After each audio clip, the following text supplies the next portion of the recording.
Hi, my name is Anna Jacyszyn, and I'm a curious mind who wants to meet interesting people. That's why this show is called Whattaya Say with Anna J. So, should we go and meet somebody interesting? Hello, and welcome to Whattaya Say with Anna J. And, well, I'm Anna Jacyszyn. I have a really fun show today. My guest is an actor, a screenwriter, a filmmaker, an educator. I met her a few years ago, actually, when she presented a one-woman show for Kelowna Fringe Festival called Rock Bottom. And ever since then, well, she was the pick of the Fringe. And I wrote about her because I wrote some stuff for the paper.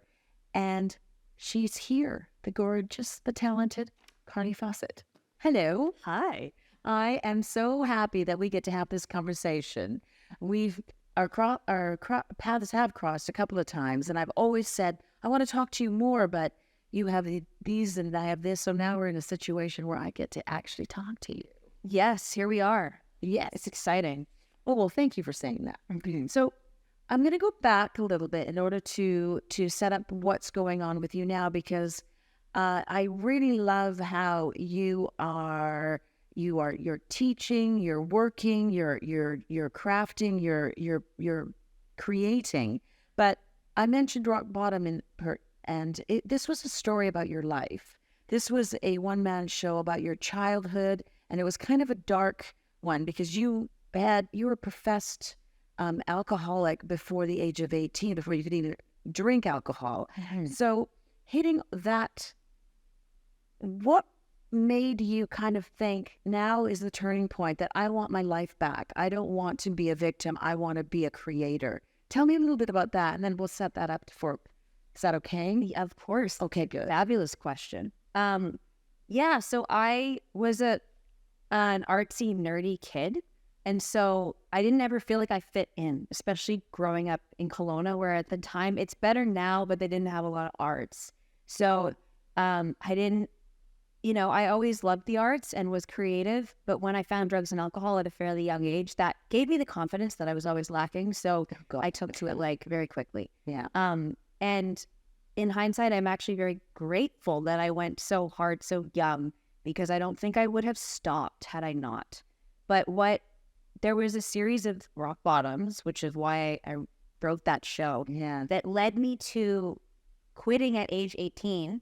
But the main thing that, in my heart and soul, in here, even though I had all this exterior bottoms and, my health wasn't good and I wasn't functional, I couldn't go to school. I had dropped out and I was already behind a year. Right.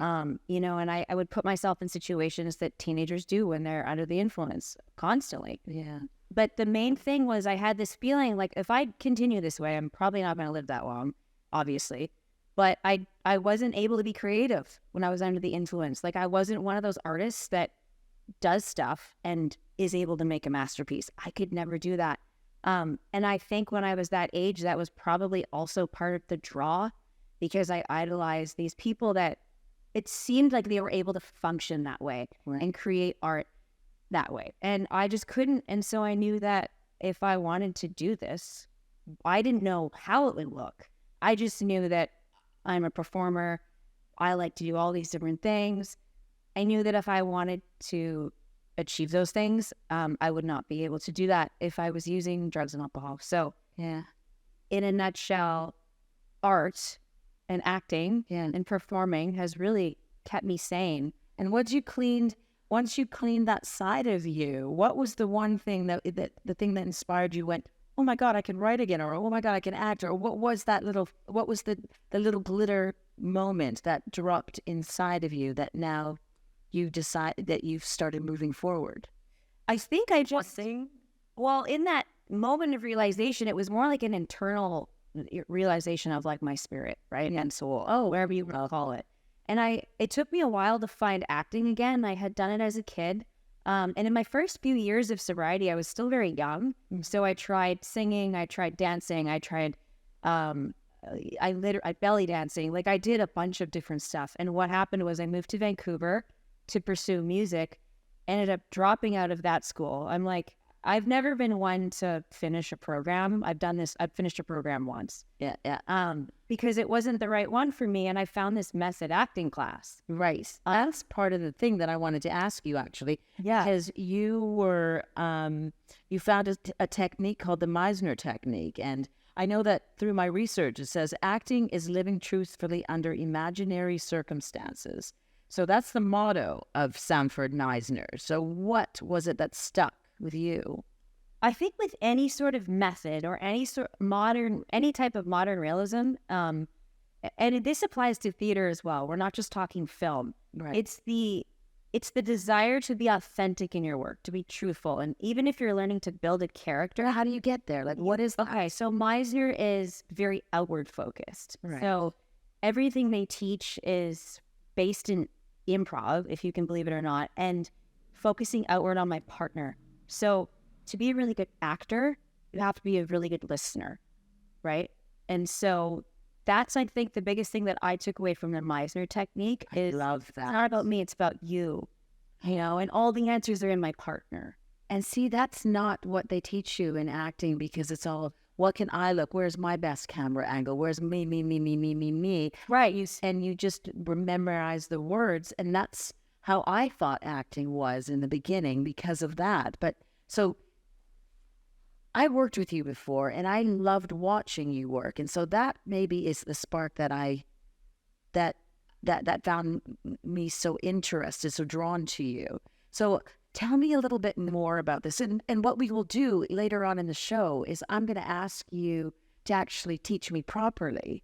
And we'll do that in the second segment. But like, what kind of, is it film or is it theater that you want to do more of? I know with film it's more money, and theater is like being a jazz singer, but That's a good question. And you can't beat a live show.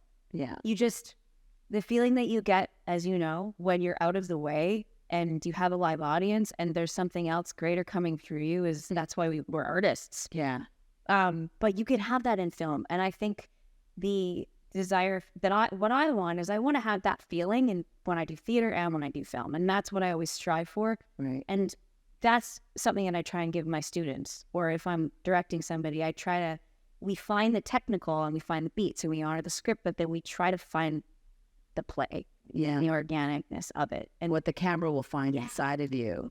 Yeah, which, number one is, am I present? Am I listening? Yeah. But And that honesty comes through your eyes so much. Now, how do you work that? Like, tell me a few things so that when we do the show, when we do our little segment, because I love that listening, but like, how does one listen when they have to remember their lines and their camera angle, and how do I stand in front of here? What do I do? What is that? Where's that place? What do you do to calm yourself down to say, what's happening? How am I present? Like, what do you do?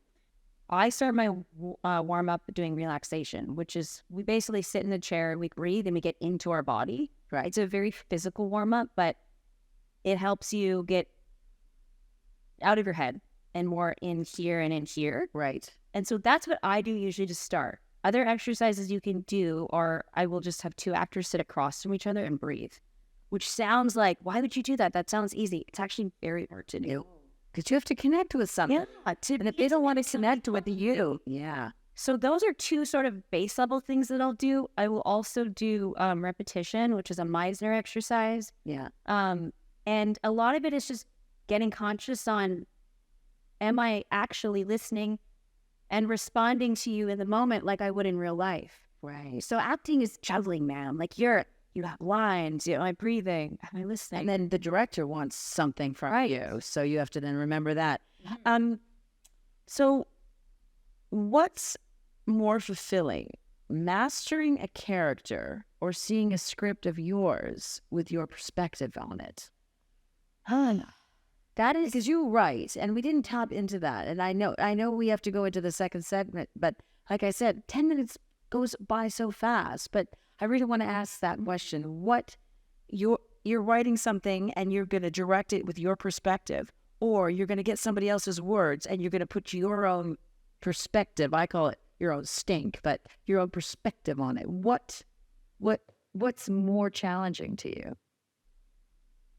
That's a really hard one. I feel like they're both so incredibly fulfilling in different ways. Okay, well, that's I love making my own work. So to see something from when you're just thinking about it as an idea to creation is like the projects I've been the most fulfilled on have been those. Yeah. When I've written them and produced them and been in them or directed them. Yeah. But when you lose yourself in a character and the work's sort of already done for you, like, so it's already been written and the writing's really good, and you trust your director to have that move through you, as I mentioned earlier, is also fulfilling in a completely different way because you can really lose yourself. Yeah. Because you don't have to wear as many hats. Okay, so So they're both, I can't really pick at this point. oh no, I like these are all good answers. There's no right wrong answer because these are just questions that we're having a conversation. But we are going to have a few little acting lessons next with What Do You Say with Anna J. Carly Fawcett is my guest. I'll see you in a second.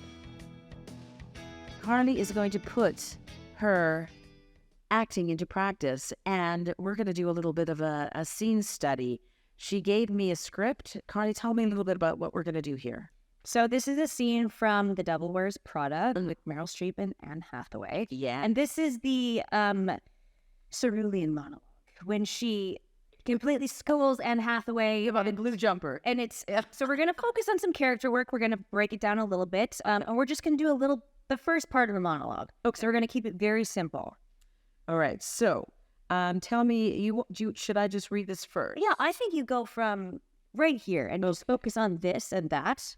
All right. And that'll be enough for today. So I'm Miranda Priestley. Yes. I'm the boss. You are the boss. So the first question you want to ask yourself, you've got a script, is, okay, what's my status? Right. Am I better than, less than, equal? And in this case, you are better than. Absolutely. So right away, it's going to change how you stand. Yeah. Oh, did you notice I just did this? Yes. And I'm reading the assistant, so I'm going to be a little bit more weird and awkward and like out of my depth. Okay. And the second thing you want to ask yourself is, who am I talking to? So if you walk into an audition as an actor and you have a reader that's beside the camera that you've never met before, what you want to do to prep for that in order to make your audition personal is find someone in your life, and do not be ashamed to admit this, guys, we all have it, that you have felt in a social situation that you know more, right? So, or it could be somebody that you coach or that you teach, and then your job as the actor is to find what you think you know more. Okay. So you're bringing in a substitution of a person. And the third question you want to ask yourself is, what am I talking about? Right. So clearly in the script, we're talking about fashion, high fashion, runway modeling, all of that. But you, Anna, because you're in the arts and you know jazz, I would suggest maybe for your substitution in the language, you pretend you're talking about jazz. Okay. Because that is something you know more about than me. And your tone is a little bit different. And I'm getting this. So the sentences that I'm going to be reading is, you go to your closet and you select, I don't know, a lumpy blue jumper, for instance, because you're trying to tell the world that you take yourself too seriously to care about what you put on your back. And use me. Use what I'm wearing. I'm going to stand here. And what you're going to do is you're actually going to pick me apart. Right. If you like my outfit, I don't care. Okay. Find something that you don't like. Okay. I'm going to pretend that you're wearing a mangy blue jumper. Great. Okay. So we're just going to take it slow. You're going to read it and we'll break it down. Okay. So you go to your closet and you select, I don't know, a lumpy blue sweater instead of it, for instance, because you're trying to tell the world that you take yourself too seriously to care about what you think or wear on your back. But what you don't know is that sweater is not just blue. It's not turquoise. It's not lapis. It's actually cerulean. Okay, that was very good. Yeah? I was like, what notes am I going to give her? So this character is obviously very easy for you. It's in your wheelhouse. That's why it is. So, bitch. So now that you've read it, I would say you can take your time a little bit more. You see how there's dots right here? So those dots in the text indicate a breath or a beat. Okay. So I mentioned, with Miranda, her cruelty is very easy. Sometimes when an actor is new or green, they'll go to a script where they think they're supposed to be angry or, have higher status, and they'll muscle the anger. They'll muscle the, I'm going to put you in your place. But you already did this naturally, so I sort of just want to bring it out of you a little bit more. Okay. Find the ease in that, and taking a breath and finding your thoughts before you say the line will help you get there. So a lot of your give you an bars example. you select. Okay, yeah, you. So I've just laughed at you. I've scoffed. And you've clocked that as my boss. And I want you to take a beat and say the word you, and then take another beat. So it's going to go like this. You go to your closet and I don't know, pick out a sweater that you say is blah, blah, blah, blah, blah. But I want you to sort of ease into it and find your thoughts. Because if you rush through it and you're supposed to be the person of status, it actually won't land like you are. It'll be sort of like, I'm just saying all my words, trying to get them out, and they all kind of come off the same. And try to remember. Okay. So, think about this. You go to your closet and you pick out, I don't know, how about a blue sweater? And you're trying to tell the world that you don't care because that blue sweater is on your back. But what you really don't know is that sweater, it's not blue, it's not turquoise, it's not aquamarine, it's not lapis. It's actually super. It's actually cerulean. It's actually. But that's exactly what I mean. Easy cruelty. Because even if I say the word wrong, I'm so right in my conviction. Exactly. Okay, you tell me how to do. Now you do the next one because I want you to do it, and then we'll wrap it up.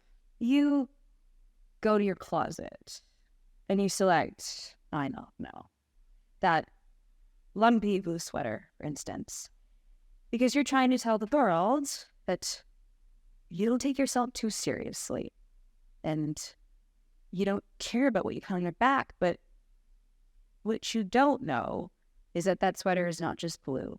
It's not turquoise. It's not lapis. It's cerulean.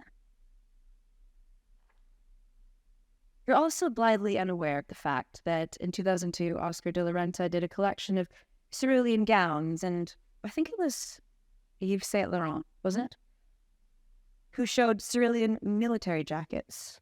I think we need a jacket here. So what I tried to do, I watched you and I'm like, how do I have to show up, Anna? I'm just listening. I'm reacting to your listen. See, I learned what you said in our conversation. So what I did was I just took the note I gave you, which is, even though this is a cold read, I'm going to try to honor those beats and find my thoughts naturally. Yeah. But then I'm going to put another layer of, I'm going to use my room and my eye line. So I have my camera A would be this one. Yeah, that's my coverage. Yours would be this one. I'm going to be aware as the actor that my camera is here and my light is maybe somewhere over here. And so when I stop in the monologue and when I ask questions to my posse, right, so more than two people in this scene, I'm going to actually refer to them as that someone who's my camera right. Oh, right. So you could never look really into the camera. Correct. What is that? Why is that? Just quickly. Well, it depends on it. Well, it's because this whole thing of acting is private and public. So we don't really break the fourth wall in modern acting. Oh, right. Depending on the film. I actually just shadowed a director on a movie where they spoke into the camera and it was hilarious. But as a general rule in modern film, we don't look directly into the camera. We will avoid it. Well, I'm going to look straight into this camera and I'm going to say, we're going to be back for our What Do You Say question A right after this. But I hope we've learned a little bit about acting because you were born to act. Yes. See you in a minute. So we're back for our final segment with Carly Fawcett. And this is the segment where it's the What Do You Say with Anna J question A. And I ask 15 questions, and I've asked all my guests the same questions, but always the answers are different because everybody's different.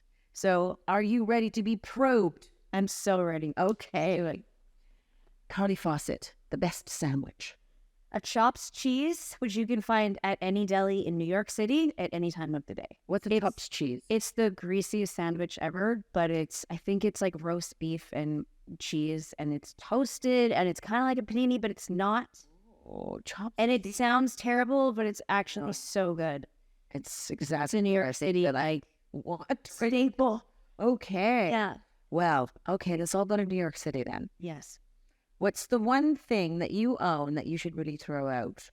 A blouse that doesn't quite fit. Why? Because the buttons. I find buttons and blouses can be. But you love this blouse, or it's silk, or it's a just design? in a closet, and I'm like, why do I keep these? Ah, They're cute, but okay. wearing them. I want to see it. Scariest animal. Probably a wild cat, like a puma or a tiger, something that you don't hear coming and that will pounce. Yeah. Okay. Yeah. Apples or oranges? Oranges. Why? Well, I think it's the vitamin C. Oh. Or like the juiciness. When a really good orange one is fresh like that. Yes. Okay. Mm-hmm. Have you ever asked someone for their autograph? I had to think about that because I did see the questions earlier. But I think I have to say no, and I'm like, why? Because I would love that to get someone to ask me that.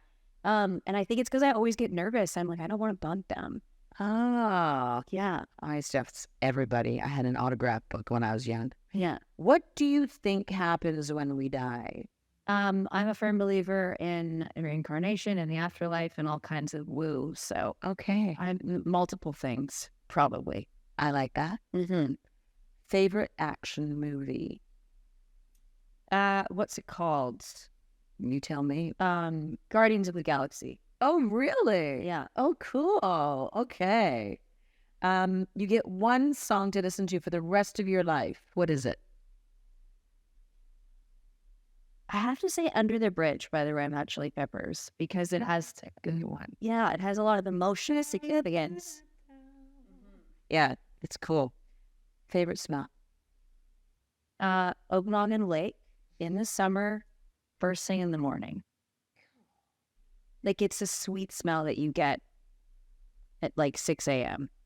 I like that. Mm-hmm. Least favorite smell? Probably body odor. Right.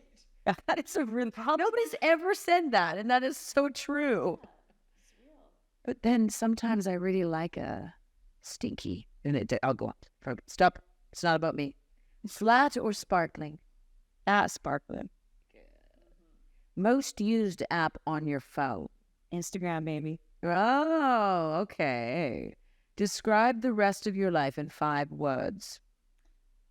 Well, it's not 5. I think it's 7. Okay. But do what you love and success will follow. And I'm telling myself that. That's great. Affirmations. I tell myself things like that all the time. And I know if you don't believe them, then your blood will resonate to that karma. Mm-hmm. What number am I thinking of right now? 6. 67. But I started with a 6. I was like, 6. It's got to be bigger. 7. Ooh. And also telepathic, you can add that. I like. Okay. Final question. Do you think that Kelowna needs a new performing arts center? Yes. Yes. Good. Absolutely. Well, we've probed you, Carly Fawcett. We know so much more about you. Thank you so much for hanging out with us here at Whattaya Say with Anna J. Did you have fun? I had a blast. All right. Thank you so much, and I'll see you the next time. My name is Anna Jacyszyn. Whattaya Say?